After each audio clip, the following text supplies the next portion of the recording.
XC90 has been a big vehicle for Volvo, and not just in size. The first generation's swoopy shape helped the brand safely shed its square image. Popular with families, too, with seating for 7. The second generation hasn't arrived a moment too soon. Volvo brought the original XC90 into the world back in late 2002, and while there were updates and refreshes, that's a long time to go between generations. Automotive years are a little bit like dog years.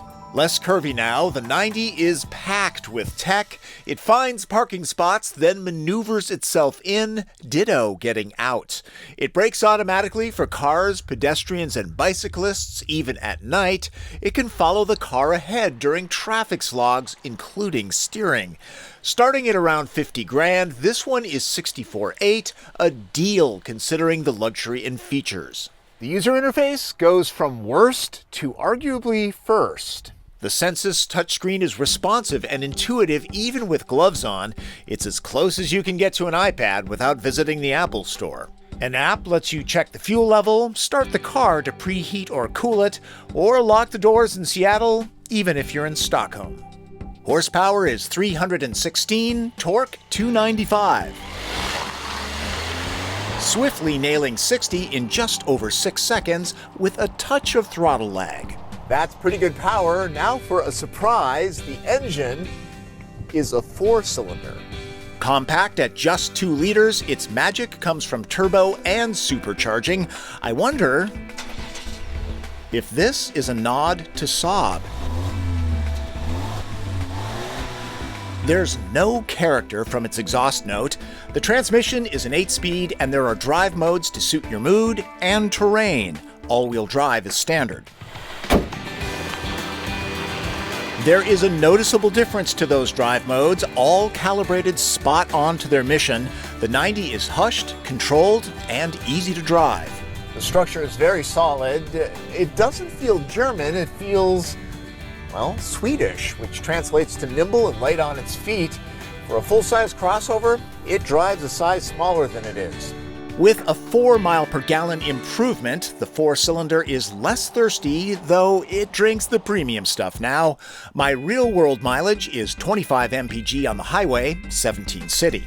Another way XC90 saves fuel, there's an automatic engine start-stop system. It's very unobtrusive on this vehicle, unlike some.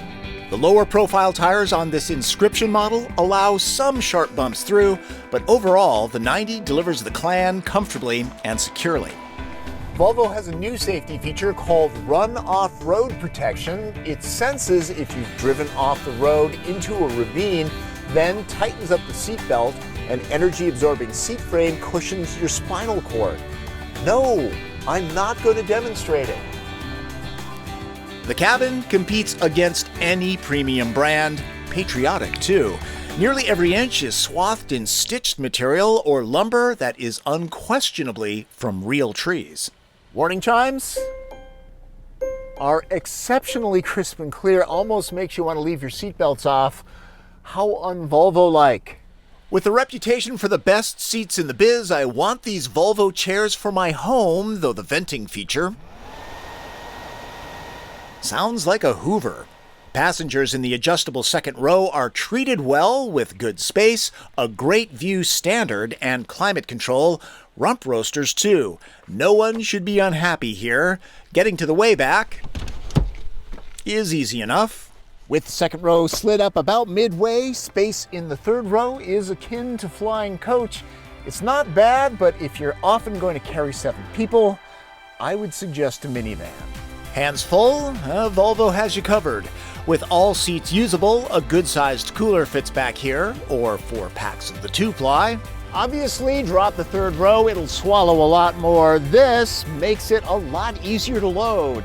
The air suspension is optional, but functional, especially when heading off-road. The cargo hold is usable, though not overly spacious. 13 bundles is less than most 3-row crossovers. Bought from Ford by Chinese conglomerate Geely, Volvo has built its most Swedish vehicle in memory.